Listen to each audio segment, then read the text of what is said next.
హరి ఓం శ్రీ గురుభ్యో నమ. మొదల జలమిడిన భుజము తుది నడుమును చల్లదనము దొరకును మాట్కిన్ మొదలును హరికి నిమ్రొక్కిన ముదముందుదుము ఎల్ల వేల్పు ముకలునే మున్ అపన్నులగు దిదృక్షులకో పుణ్య భవన్ముఖాబ్జమయ్యనతరితో ప్రాప్తింపజేయ సంపద ఓ పరమ మదయా పరమదయా నివాస ఉజ్వల తేజ. ఒక వేయి అర్కులు కూడగట్టి కరువై యుద్ధత్ ప్రభాభూతితో ఒక రూపై చనుదెంచు మట్కి హరితానొప్పారె ఆ వెల్పుల్ వికలాలోకనులై విషణ్ణమతులై విభ్రాంతులై మ్రోలగా నకశంకించిరి కొంత ప్రొద్దు విభుకానంబోలునే వారికెన్ హార కిరీట కేయూర కుండల పాద కటక కాంచీలత కంకణాది కౌస్తుభోపేతంబు కౌమోతగి శంఖ చక్ర శరాసన సంయుతంబు మరకత శ్యామంబు సరసిజనేత్రంబు కర్ణాభరణ కాంతి గండయుగము కలిత కాంచన వర్ణ కౌశేయ వస్త్రంబు శ్రీవనమాలికా సేవితంబునై మనోహరంబునై దివ్య సౌభాగ్యమైన అతని రూపు హర్షమెసగ చూచి బ్రహ్మహరుడు సురలును తానును పొంగి నమ్రుడగుచు పొగడదొడగే. జనన స్థితి లయదూరుని మునినుతు నిర్వాణ సుఖ సముద్రుని సుగుణుందను తనుని పృథులని అనఘాత్ము మహానుభావునభినందింతున్ పురుషోత్తమని రూపము పరమ శ్రేయంబు భువన పంక్తుల కల్లన్ స్థిర వైదిక యోగంబున వరుసను మీ అంద కనవచ్చను మాకున్ మొదలును నీలో దోచెను తుదియును అటదోచె నడుమ దోచెను నీవే మొదలు నడుము తుది సృష్టికి కదియగ ఘటమునకు మన్ను గతియగు మాట్కిన్ ఘటమునకు మన్ను గతియగు మాట్కిన్ మొదలును నీలో దోచెను తుదియును అటదోచె నడుము తోచెను నీవే మొదలు నడుము తుది సృష్టికి కదియగ ఘటమునకు మన్ను గతియగు మాట్కిన్. హరి ఓం శ్రీ గురుభ్యో నమ. రహుగణు మనం చూస్తూ ఉండేటువంటి 84 లక్షల జీవరాశులు కూడా పృథ్వీలో నుంచి వచ్చినటువంటివే అని చెప్పాం. కాబట్టి మనిషి ఎక్కడ ఆగిపోతాడు అంటే, అవునండి, చూస్తూ ఉండేటువంటి సమస్తమైనటువంటి మానవులు, జంతుజాలాలు, వృక్షాలు, తర్వాత నక్షత్ర గ్రహాదులు ఇవన్నీ కూడా పృథ్వీతత్వం అంటే పదార్థం అంటే దాంట్లో వాయువు కూడా పదార్థమే, అగ్ని కూడా పదార్థమే, సరే ఆకాశం అనేటువంటిది స్పేస్ ఉండాలి కాబట్టి అది కూడా పదార్థం కిందే మనం భావించినట్లయితే ఆ స్పేస్లో ఇవన్నీ వస్తున్నాయి. కాబట్టి వీటన్నిటికీ మూల కారణం ఏమిటంటే పృథివీ అని అక్కడ ఆగిపోతే దానికన్నా పరతత్వం అంటూ ఇంకొకటి ఏమీ లేదు. ఈ పృథివీ ఈ పదార్థానికి అంతటికీ మూలమైనటువంటి ఒక మూల పదార్థం ఒకటి, మూల కారణం ఒకటి ఉంటుంది అనుకోవాల్సినటువంటి అవసరం లేదు. ఇవన్నీ మామూలుగానే ఉన్నాయి కదా. వేరే మూలతత్వం ఏమిటి? ఇద్దరు మనుషులు ఆడ మగ కలిసేటప్పటికి ఒక మానవుడు పుట్టాడు. దానికి మూల కారణం ఏమిటి? దానికి ఇంకేం కారణం ఏమిటి? సిసిఎంబి అదే చెప్తోంది కదా, రెండు కలిసేటప్పటికి వస్తుంది, అది అలా పెరిగిపోతూ ఉంటుంది. దానికి పెద్ద కారణాలు ఏమిటి అని చెప్పేసేసి మహామేధావులు అలా అనుకుంటూ ఉంటారు. తప్పులేదు. వాళ్ళ జ్ఞానము, వాళ్ళ బుద్ధి, వాళ్ళకున్న సైన్స్ అంతవరకే ఉంది, అంతకు మించి లేదు. ఇదే విషయాన్ని ది రికవరీ ఆఫ్ ఫెయిత్ అనేటువంటి ఒక పుస్తకంలో డాక్టర్ సర్వేపల్లి రాధాకృష్ణన్ను ఆయన ఒక మాట రాశాడు ఏమిటంటే, Rutherford discovered electron but he never thought who created the electron. అంటే ఏమిటి, 1905వ సంవత్సరంలో ఎలక్ట్రాన్ కనిపెట్టారు. అప్పటి నుంచి ప్రపంచం యొక్క వ్యవస్థ అంతా కూడా మారిపోయింది. ఇప్పుడు రుదర్ఫర్డ్ దాన్ని కనిపెట్టేసిన తర్వాత కనిపెట్టాడు, బాగానే ఉంది, ఓకే. కానీ ఆ ఎలక్ట్రాన్ని ఎవడు క్రియేట్ చేశాడు, అసలు electron from where it has come, అసలు దాని ఎలక్ట్రాన్కి మూల కారణం ఏమిటి అనేటువంటి హూ క్రియేటెడ్ ఎలక్ట్రాన్ అన్న సంగతి రుదర్ఫర్డ్ ఆలోచించలేదు. రుదర్ఫర్డ్ ఏం చేశాడంటే, ఎలక్ట్రాన్ దానికేమో ఎలక్ట్రికల్ ఛార్జ్ ఉంటుంది, అది ఆటంలో ఉంటుంది, అది అలా తిరుగుతూ ఉంటుంది, అది ఇలా జంప్ చేస్తూ ఉంటుంది, అదే కెమికల్ రియాక్షన్స్ కారణమవుతుంది, ఎలక్ట్రాన్ ఫ్లో అన్నీ వెళుతూ ఉంటే కరెంట్ అనేటువంటిది వస్తుంది. ఆ కరెంటుతోనే మనం ఇంత టెక్నికల్ డెవలప్మెంట్ అంతా వచ్చేసింది అని చెప్పి ఎలక్ట్రాన్ నుంచి ముందుకు వచ్చేసాడు తప్ప అసలు ఆ ఎలక్ట్రాన్ని ఎవడు క్రియేట్ చేశాడు, how the electron came in to existence, అది ఎలక్ట్రాన్ అనేటువంటి స్ఫురణ ఎక్కడి నుంచి వచ్చింది అనేటువంటి విషయాన్ని రుదర్ఫర్డ్ కానీ మిగతా సైంటిస్టులు కానీ వాళ్ళు ఎవరూ చేయలేరయ్యా. కాబట్టి ఇంతే సరిపోయింది కదా, మనకి ఎలక్ట్రాన్ ఎలక్ట్రిక్ వస్తుంది, కరెంట్ వస్తుంది, ఎంజాయ్ చేసేస్తున్నాం, అన్నీ బాగానే ఉన్నాయి కదా, ఇప్పుడు దానికి మూల కారణం ఎందుకు అనేసి మహామేధావులు, శాస్త్రవేత్తలు, నాస్తికులు, తర్వాత ఆస్తికులు అనుకునేటువంటి బుర్ర తక్కువ వాళ్ళు కూడా ఈ డౌట్ని వాళ్ళు ఎక్స్ప్రెస్ చేయరు. వాళ్ళు ఉరికినే ఏదో దండం పెట్టేసుకొచ్చేస్తుంటారు తప్ప అసలు దాని మూల కారణం ఏమిటి అనేటువంటి విషయం ఎవడో ఆలోచించడం లేదు అని చెప్పిన తర్వాత, సరేనండి నేను సైంటిస్ట్ని అని చెప్పి ఇంకోటి ఏదైనా అన్నాడేమో, వాడు ఎలా అంటాడో చెప్తాను విను అని చెప్పి, ఏవం నిరుక్తం క్షితి శబ్దవృత్తమ సన్నిధానాత్ పరమాణవో ఏ అవిద్యయా మనసా కల్పితాస్తే ఏషాం సమూహేన కృతో విశేషసః అని చెప్పి ఇంకా ఏం చెప్పారు అంటే, ఈ పృథివీ ఉంది కదా, పదార్థం ఉంది కదా, ఈ పదార్థం అప్పుడు కణాదుడు అనేటువంటి మహర్షి కణ సిద్ధాంతాన్ని, అంటే ఇప్పుడు మనం చూస్తున్నటువంటి అటామిక్ థియరీ ఏదైతే ఉందో ఆ థియరీని ఆయన అప్పట్లోనే ప్రవేశపెట్టాడు. అంటే సర్వ పదార్థాలు మనం చూస్తూ ఉండేటువంటి సర్వము కూడా కణములతో, అంటే అణువులతో, పరమాణువులతో కూడుకుని ఉన్నది అని చెప్పి, ఈ పృథ్వీతత్వానికి మూల కారణం existence of atoms or existence of పరమాణువులు అనేటువంటి విధంగా ఆయన చెప్పాడు. అసత్ నిధానాత్, అవ్యక్తమగు పరమాణువులు అవన్నీ కలిసి దగ్గరికి వచ్చేటప్పటికి అవ్యక్తంగా ఉంటాయి, పరమాణువుని చూడలేవు. కానీ పరమాణువుల యొక్క అసత్ నిధానాత్, అవ్యక్తమైనటువంటి, అంటే కనిపించనట్టు, పరమాణువులు కనిపించవుగా, ఎంత చూసుకున్నా. ఇప్పుడు ఎలక్ట్రాన్ కనిపిస్తుంది ఏమిటి, యాటమ్ కనిపిస్తుంది ఏమిటి, కనిపించదు. కొన్ని లక్షల కోట్ల యాటమ్స్ కలిపితే ఒక రాయి కిందో, ఒక చెట్టు కిందో, ఒక మాంసం కిందో, ఒక దీని కిందో కనిపిస్తూ ఉంటుంది. కాబట్టి అందుకని అసత్ నిధానాత్, కనిపించినటువంటి పరమాణువులన్నీ కూడా కలయిక వల్ల శశిశబ్ద వృత్తం, ఈ భూమి అని పేరు కలిగినటువంటి ఒక పదార్థం ఏర్పడిందయ్యా అని ఏవం నిరుక్తం, ఈ విధంగా నిర్ధారించి. నిరుక్తం అంటే నిరుక్తం అనేటువంటిది మామూలుగా షడ్దర్శనాల్లో నిరుక్తం కూడా ఒకటి వస్తుంది కాబట్టి ఆ విధంగా నిర్ధారించారు. కానీ కొంచెం ఆ కణాదుడు అనేటువంటి మహర్షి కొంచెం లోపలికి వెళ్ళి వాటికి ఇవి చెప్పాడు. తర్వాత ఈ పరమాణువులు ఉన్నాయి అనేటువంటి దాన్ని చూశాడా, చూడలేదుగా. దానికి అనుభవానికి వచ్చిందా, రాలేదుగా. అనుమాన ప్రమాణం పెట్టాడుగా. అంటే ఇవన్నీ ఇలా అంటే ఏం చేసి ఉంటారంటే, ఉదాహరణ రాయి ఉందనుకోండి, రాయిని మన ఇలా కొడుతూ ఉంటే ఏమవుతుంది, చిన్న ముక్కల కింద నలిగిపోతుంది. ఇంకా కొడుతూ ఉంటే పిండికి అయిపోతుంది. అది ప్రాక్టికల్ ఎక్స్పీరియన్స్ అన్నమాట.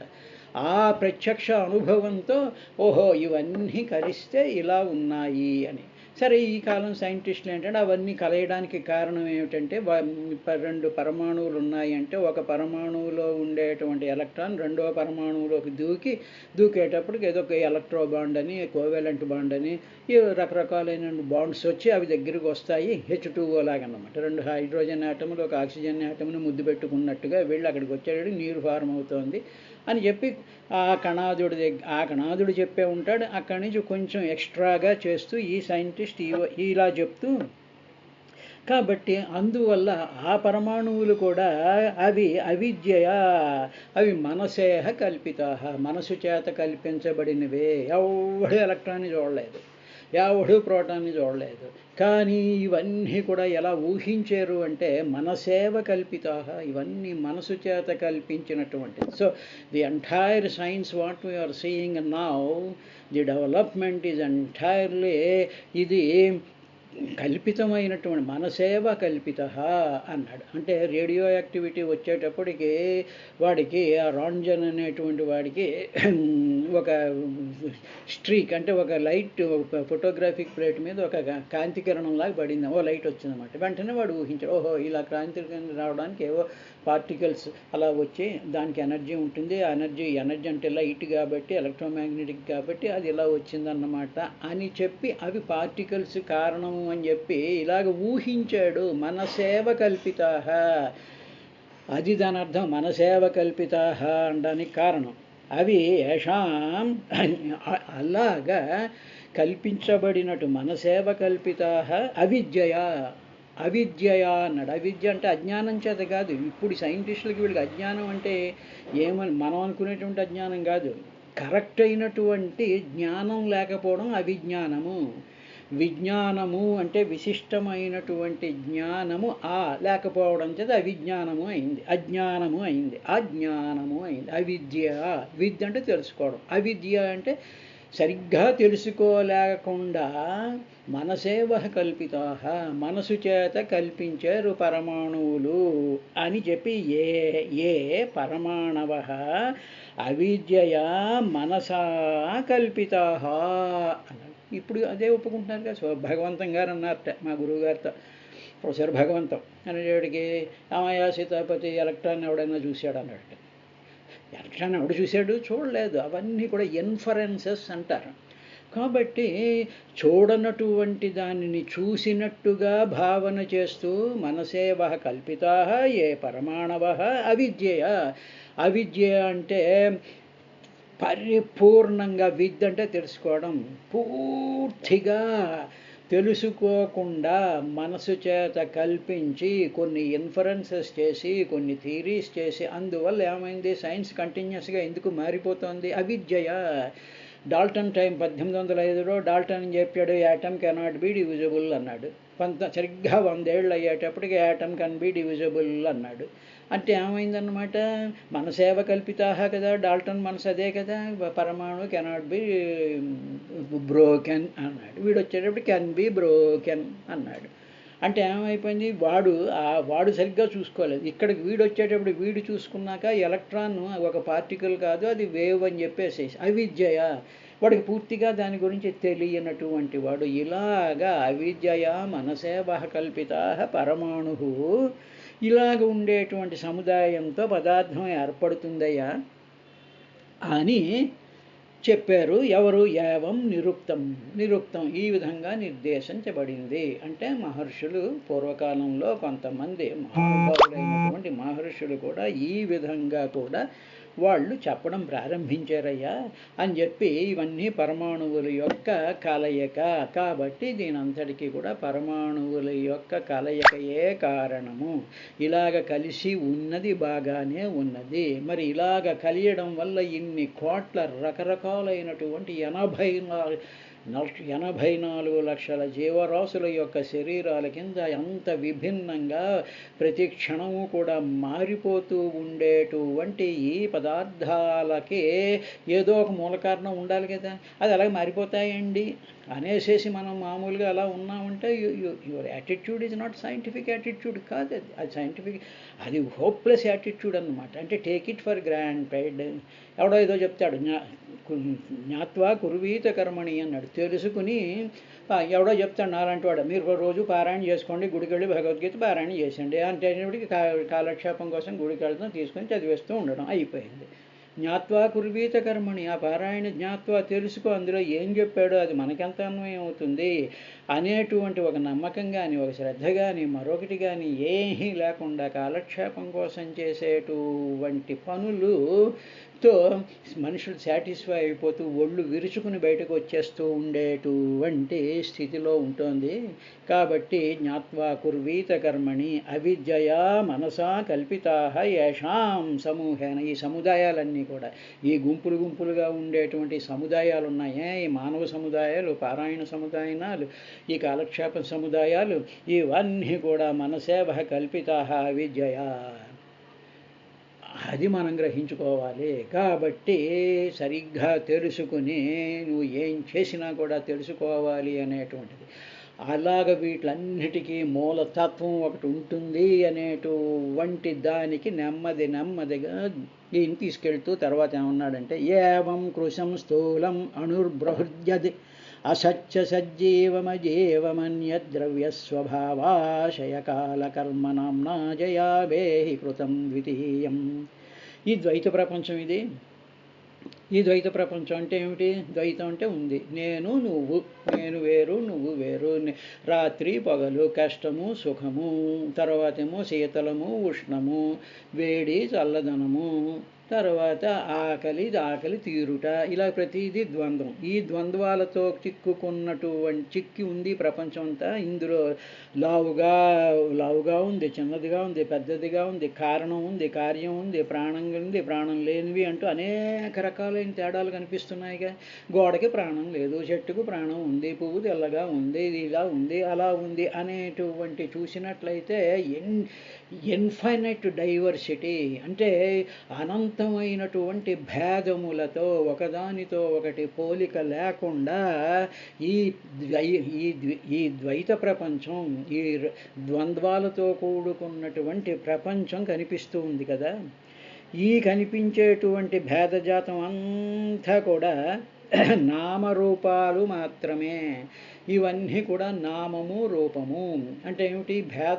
భేదం నీకు ఎందుకు కనిపిస్తోంది అంటే, భేదం, పువ్వు వేరు, పువ్వు ఆకు, కాయ పండు, ఈ భేదం. అందులో నువ్వు ఏంటి చేస్తున్నావు? ఆ భేదం నీకు దేని ద్వారా నువ్వు గ్రహిస్తున్నావు? నామరూపాల చేత మాత్రమే తెలుస్తున్నాయి నీకు. తరువాత ఈ ఈ ఈ పృథివీతత్వం అంటే ఈ పంచభూతాలు ఉన్నాయి, వీటి యొక్క కలయిక, ఇవన్నీ కూడా ఎక్కడి నుంచి ఇవన్నీ ఇలా వచ్చాయి, అక్కడితో ఆగిపోతున్నావు సైంటిస్ట్ లాగా. అక్కడితో హక్కు అసలు ఈ పదార్థం అంతా ఎక్కడి నుంచి వచ్చింది అంటే, పాపం ఐన్స్టీన్ అది కొంచెం తలకొట్టుకుని చాలా ఏదో మన అదృష్టం కొద్దీ మనకు అర్థం చేసుకోవడం కోసం అని చెప్పి ఏం చేశాడంటే, కనిపిస్తున్నటువంటి పదార్థం మాస్ ఉంది, మాస్ ఈజ్ ఈక్వల్ టు ఈ ఎనర్జీలో నుంచి వచ్చింది. ఎనర్జీ అంటే శక్తి. దానినే మహానుభావం మన మహర్షులు మాయా శక్తి అన్నారు. శక్తి అంటే ఎనర్జీ. ఈజ్ ఈక్వల్ టు ఎం అంటే పదార్థము, పదార్థం కదా. కాబట్టి ఎనర్జీలో నుంచి పదార్థం వచ్చింది. అదే మాట చెప్తూ ద్రవ్య స్వభావాశయ కాలకర్మనామ్నాజయావేహి కృతం ద్వితీయం అన్నాడు. అంటే ఏంటి? మాయాశక్తిచే పంచభూతాలు వచ్చాయా. మొట్టమొదట ఫండమెంటల్ మెటీరియల్ అయినటువంటి ఈ అమాల్గమేట్ ముద్దలా ఉండేటువంటి పదార్థం, తర్వాత ఆ పదార్థమే డిఫరెంట్ కాంబినేషన్స్ అండ్ పెర్ముటేషన్స్తో వచ్చేసేటప్పటికి రకరకాలైనటువంటి దీంతో తయారైపోయింది. ఉదాహరణకి H2 రెండు హైడ్రోజన్ ఆటములు ఒక ఆక్సిజన్ ఆటం కలిస్తే నీరు అవుతుంది. అదే రెండు హైడ్రోజన్ ఆటములు రెండు ఆక్సిజన్ ఆటములు కలిసి అనుకోండి, హైడ్రోజన్ పెరాక్సైడ్ అంటారు. అంటే ఏమిటి? ఇంకొకటి ఎడిషనల్గా వచ్చేటప్పటికి వేరే పదార్థం, వేరే నామం వస్తుంది, వేరే రూపం వచ్చేస్తుంది. కానీ ఆ రెండు ఎక్స్ట్రా కలిసేటప్పటికి మారిపోతూ ఉంది. కాబట్టి ఈ విధమైనటువంటి వికారాలు చెందడం ఇదంతా కూడా, ఇవన్నీ కూడా చైతన్యంతో కూడుకున్నటువంటి ప్రాణులు ఉన్నాయి. ఇలాగ ఈ పదార్థాలు ఇలా మారేసేటప్పటికి వాళ్ళ స్వభావాలు మారిపోతూ ఉన్నాయి. పాముకున్న స్వభావం తేలుకుండదు, తేలుకున్న స్వభావం ఏనుక్కుండదు, ఏనుక్కున్న స్వభావం చెట్టుకుండదు, చెట్టుకున్న స్వభావం మనిషికి ఉండదు. ఇవన్నీ మరి పదార్థం వల్లే ఇవన్నీ వస్తున్నాయి అంటే, మరి స్వభావాలు ఎక్కడి నుంచి వస్తున్నాయా?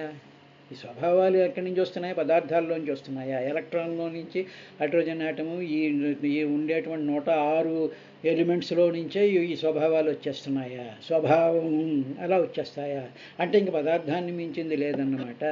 కాబట్టి ఇలాగా స్వభావాలు, దాంతోపాటు వాడి సంస్కారాలు, వీడు చాలా మంచివాడండి, చాలా మంచివాడండి, ఆయన ఇంటికి వెళ్ళగానే చండి కూర్చోండి అని చెప్పేసేసి ఇది చేసి మంచినీళ్ళు ఇచ్చి కాఫీ ఇచ్చి ఇవన్నీ చేస్తున్నాడు. ఇంకోళ్ళ ఇంటికి వెళ్ళేటప్పుడు నువ్వు గుమ్మంలో రావడానికి వెళ్ళలేదు, గుమ్మం బయట నుంచే మాట్లాడు అని ఒకడు అంటాడు. ఇవి పదార్థాల వల్ల వచ్చాయా అంటే వీడిలోనూ అదే పదార్థం ఉంది, అవతల వాళ్ళలోనూ పదార్థం ఉంది. పదార్థం ఒకటే ఉన్నప్పుడు మరి స్వభావం కూడా ఒకటే ఉండాలిగా, మరి డిఫరెంట్గా ఎందుకున్నా ఆలోచించావురా వెర్రిపీనుగా అని అడుగుతున్నాడు జడభరతుడు.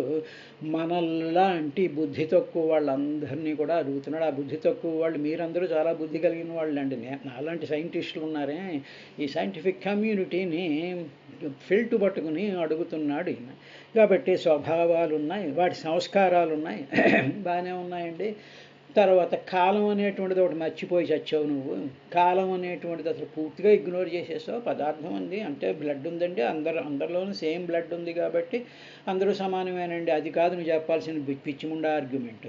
అందరిలోనూ బ్లడ్ ఉంది, అందరిలోనూ ఎముకలు ఉన్నాయి, అందరికీ కాళ్ళు ఉన్నాయి, చేతులు ఉన్నాయి, అందువల్ల సమత్వం. ఇది కాదు సమత్వం అంటే. అందరికీ కాళ్ళు అవే ఉన్నప్పుడు అందరూ ఒకేలాగా బిహేవ్ చేయాలిగా, మరి ఎందుకు బిహేవ్ చేయటం లేదు? స్వభావాలు ఎందుకు మారుతున్నాయి? స్వభావం ఎక్కడి నుంచి వచ్చింది?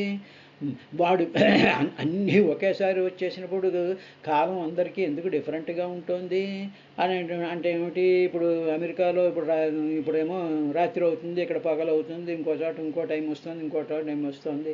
తర్వాత అందరూ సేమ్ పదార్థాలతో కూడుకున్నప్పుడు అందరూ ఒకేసారి ఎందుకు చావటం లేదు? ఒక్కొక్కడు ఒక్కొక్క టైంలో ఎందుకు చూస్తున్నారు అంటే ఏమిటి? ఆ కాలం సంగతి ఆ కాలాన్ని ఎవడు క్రియేట్ చేశాడు? పదార్థం క్రియేట్ చేసిందా? పృథ్వీ క్రియేట్ చేసిందా? కాబట్టి తర్వాత ఒకడేమో శుభ్రంగా అన్నీ తినేస్తాడు. కర్మ అంటే కర్మ అనేటువంటిది తిన్నాడు అనుకోండి, తినడం అనేటువంటి కర్మ చేశాడు, వాడికి ఒంట్లో పడదు, ఏదో మోషన్స్ పట్టుకుంటే జ్వరం వస్తుంది. అదే ఇంకోటి తినేసాడు అనుకో, అవే తిన్నా వాడికి ఏమీ అవుతుంది. మరి అవే తిన్నప్పుడు వాడికి వీడికి ఒకే ఫలం కావాలిగా, మరి డిఫరెంట్ ఫలాలు ఎందుకు వస్తున్నాయి? దీనికి రూపం ఏమిటి? కాబట్టి ఇటువంటి నానాత్వాన్ని కల్పిస్తూ ఉంది. ఏది కల్పిస్తోంది ఈ నానాత్వాన్ని? ఈ భేదజాతం అంతా కూడా నామరూపాత్మకమైనటువంటిది. అంటే నామముల చేత రూపము చేత ఇవన్నీ ఎన్ని రకాలుగా కనిపిస్తున్నట్టుగా ఉంది. కాబట్టి ఇలాగ కనిపించేటువంటిదంతా కూడా మిథ్య, ఇలాది కాదు.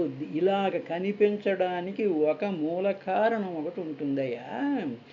కాబట్టి you start thinking what is the fundamental కారణం, దాని వైపుకి నీ మనసు మళ్ళించాలి. లేకున్నా కూడా ఉన్నట్టుగా కనిపిస్తోంది. మరి పదార్థం అనేటప్పుడు ఇన్ని రకాలైనటువంటివన్నీ ఎక్కడి నుంచి వస్తున్నాయి అంటే నువ్వు పృథివీ వరకే ఉండడం వల్ల, మ్యాటర్ వరకే ఉండడం వల్ల ఇంత భిన్నత్వం కనిపిస్తుంది. కానీ ఇన్ని రకాలైనటువంటి వాటిలన్నిటినీ తీసుకెళ్ళవు దాంట్లో వారేసి. అంటే ఉదాహరణకి మామూలుగా చెప్పాలంటే కొన్ని లక్షల నగలు ఉన్నాయనుకోండి, విభిన్న రూపాల్లో నగలన్నీ కనిపిస్తూ ఉంటాయి. ఇప్పుడు వీటిలన్నిటినీను దాంట్లో పెట్టి మరగబెట్టేసేసి కాల్చి పారేసాం అనుకోండి, అప్పుడు ఏమైంది? అంతా కలిసి ఓ బంగారం ముద్ద అయిపోతాం. ఇవన్నీ ఏమైపోయాయి? బంగారం ముద్ద. బంగారం అనేటువంటి మూల పదార్థంలో నుంచి కదా ఇన్ని రకాలైనటువంటి వచ్చాయి. కాబట్టి మూల కారణం వెంవడనాది మధ్యలయుడెవ్వడు, సర్వము తానయైన వాడెవ్వడు అని ఆత్మభవం.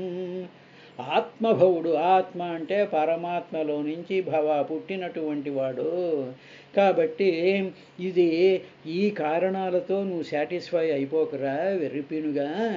ఈ సమస్తమైనటువంటి కారణాలకి కారణమైనటువంటి మహాకారణ స్వరూపమైనటువంటి ఒక పరమాత్మ తత్వం ఒకటి ఏడుస్తుంది. దాన్ని పట్టుకుని ఆడవాలి నువ్వు, అంతే తప్ప నీకుండేటువంటి నాలెడ్జి, నీకుండేటువంటి అవగాహన, నీకుండేటువంటి విశ్లేషణ, నీకుండేటువంటి ఏవో 4 పూజలు పునస్కారాలు చేసేసేసిన తర్వాత నువ్వేదో చాలా గొప్పవాడు అని ఫీల్ అవుతూ నీ చుట్టూ 10 మంది తిరిగేటప్పటికే ఏదో మహానుభావుడు అయిపోయినట్టు ఉండేటువంటి దాని నుంచి నువ్వు ముందు బయటపడరా నాయనా. ఎందుకంటే నువ్వు రాజు అనుకుంటున్నావు, కానీ నేను అందరినీ రక్షిస్తాను అనుకుంటున్నావు. ఇంకోటి ఉంటాడు, నేను పూజలు చేసేస్తున్నాను కాబట్టి అందరికీ రోగాలు తగ్గిపోయాయి, నేను ఇక్కడ ఉన్నాను కాబట్టి ఈ గుళ్ళని నేనే కట్టించేశాను, ఈ గుళ్ళని నేనే ఇటువంటి వాళ్ళ పాదాలు పట్టుకుని ఇటువంటి వాళ్ళ చుట్టూ తిరుగుతూ ఉంటే మనకు వచ్చేటువంటిది ఏంటంటే, అలాగ జన్మ పరంపరలో పడతావురా బాబు, ఆ మూల కారణం ఎవడో కనుక్కోవాలి అని సింపుల్ కామన్ సెన్స్ లాజికల్గా ఆలోచించుకుంటూ తీసుకెళ్తున్నాడు. స్వభావాల మాట ఏమిటి, కాలం యొక్క మాట ఏమిటి, ఇన్ని రకాలైనటువంటి విభిన్నమైనటువంటి ఈ దృశ్యాలు ఏమిటి, ఇవన్నీ ఏమిటి, ఇవన్నీ రావడానికి ఇన్ని లక్షల కొండలు రావాలి అంటే, ఇన్ని లక్షల రకాలైనటువంటి నగలు రావడానికి కారణం ఏంటంటే, ఓ మూల పదార్థం ఒకటి ఉండాలిగా. ఆ బంగారానికి ఆ మట్టికి కూడా మూల పదార్థం ఏమిటి? అలాగ వెళ్తూ ఉంటే ఆ ఒరిజినల్ స్టేట్, ఆ సత్ అంటారు దాన్ని, ఆ ఉండుట, అది చిత్, అది స్ఫురించుట, అది అన్నీ దేంట్లో అయితే లయమైపోతాయో, దేని నుంచి అయితే అవన్నీ ఉద్భవించావో అటువంటి ఎనర్జీ సిస్టమ్ స్వయం జ్యోతి E=M. ఆ ఈఏ మాయాశక్తి, ఆ మాయాశక్తి అమ్మవారు, ఆ మాయాశక్తి పరమాత్మతో లీనమై ఉన్నది అని చెప్పి మనం ఏ పారాయణ చేస్తున్నా సరే, ఆ పారాయణలో ఉండేటువంటి ఆ పదాలు జ్ఞాత్వా కుర్వీత కర్మణి, అది తెలుసుకుంటూ దానిని ధ్యానించుకుంటూ ఇటు అటు చూడకుండా, వాళ్ళని చూసుకోకుండా దాని మీద దృష్టి పెట్టి చేసినట్లయితే కనీసం ఒక టైంకి కాకపోతే మరో టైంకైనా సరే ఒక స్పార్క్ వెలగడానికి అవకాశం ఉంటుందయ్యా అని చెప్పి మనం దాన్ని అన్వయించుకుంటూ ఉండాలి. ఈ విషయం చెప్పిన తర్వాత రేపటి కార్యక్రమంలో ఇంకా ఆయన ఏం చెప్పాడు అనేటువంటి విశేషాన్ని చూద్దాం.